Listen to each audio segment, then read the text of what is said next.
Hello, all. Welcome to Career Growth, your very own career channel.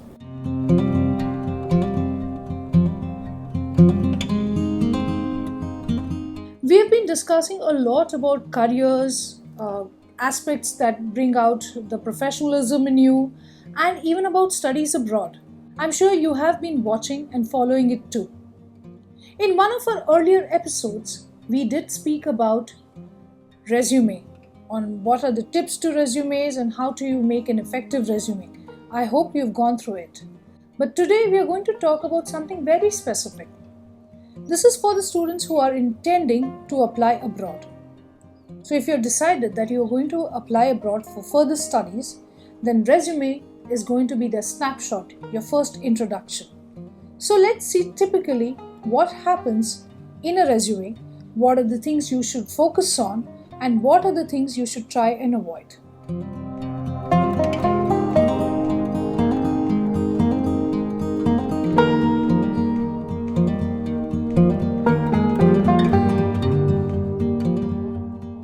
Let's begin with the beginning. Let's look at a typically written resume. If you look at this resume, it has its name, something called as personal information, which has its date, citizenship, gender, followed by career objective. Then you have education, and then something written about additional courses relating to curriculum, work experience, followed by volunteer work, skills, hobbies and interests, and in the end, contact information. Do you really think this format is interesting? Is it easy to follow? And does it convey what it is supposed to? If we really look at it, what is included in these headings? If you look at the career objective, it's a little vague. Education, it starts with secondary school, goes on to junior college, and then goes on to graduation. Additional courses relating to curriculum. Of course, the student has attended a lot of programs related to their field, which is a good thing, but the way it has been presented is something that we need to work on. If we look at the timeline of work experience, the individual has not mentioned where and for what duration he or she has worked. The volunteer work which follows, it just talks about the work that they have done. And the skills, these are self-skills or self-proclaimed skills that are there. And hobbies and interests, the contact information just has the email, landline, and the mobile number. Since this is a person who has a work experience of more than 3 years applying for a master's degree, we need to focus on some other things. As discussed in our earlier episodes, universities abroad are looking at individuals who can bring something interesting, value add to the class. Somebody who can bring their work experience, somebody who can add on to the value of the class with their theoretical proficiency. So, what are the things you are supposed to keep in mind while making a resume for applying abroad?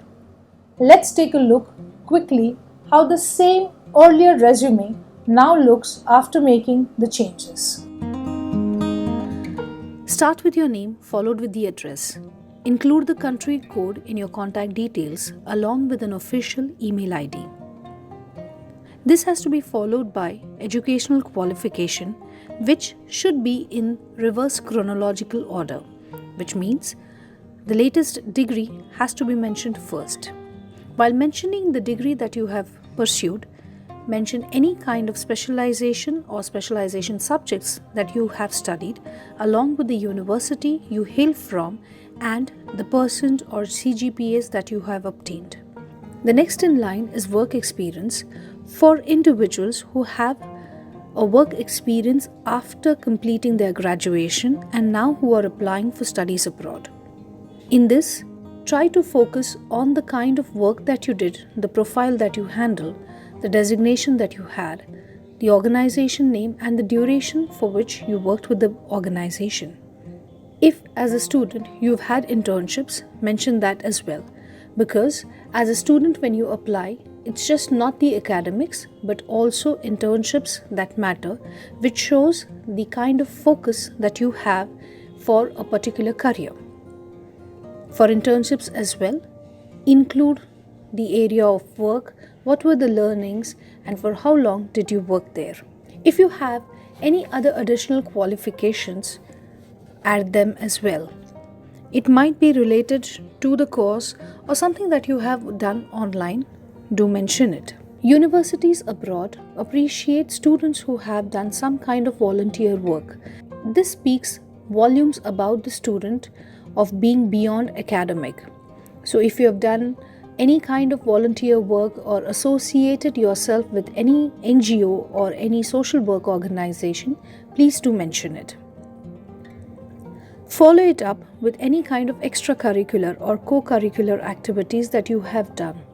While highlighting the extracurricular activity, focus on the ones where you have won any major competition. Do not just mention any local events that you have just participated in. After extracurricular activities, add on the computer or technological skills if you have. If you're in the field of IT, ensure that you mention all the technical skills that you have, whether it is working on the platforms, working on databases, or the languages that you know. But if you're not applying for any computer related course, or if you do not have a degree which is in computers, at least mention the proficiency of computers and all the languages or softwares that you are aware of. After this, please ensure that you add on the personal details, which should have your date of birth, maybe marital status, especially for students who are applying after a certain age. What are your interests and what are the languages that you know? You may mention the career objective after the basic details. Please keep in mind that your career objective has to be specific and true to you. Do not just copy paste or use flowery language. Once you have this, you are set to apply for the university of your choice. Your resume will be the knock at the door. So ensure you make an impactful one. Cross-check on the language, check the font, check the clarity, check the simplicity, and check the authenticity of all the information that you have given. Do not forget you are applying as a student or to be a student there. So let there be a good reason why you are planning to continue your studies and focus on your academics, on your extracurricular, and any projects that you have undertaken. I hope this information will be a good start for you to make an effective resume. Keep watching, keep subscribing. Career Growth.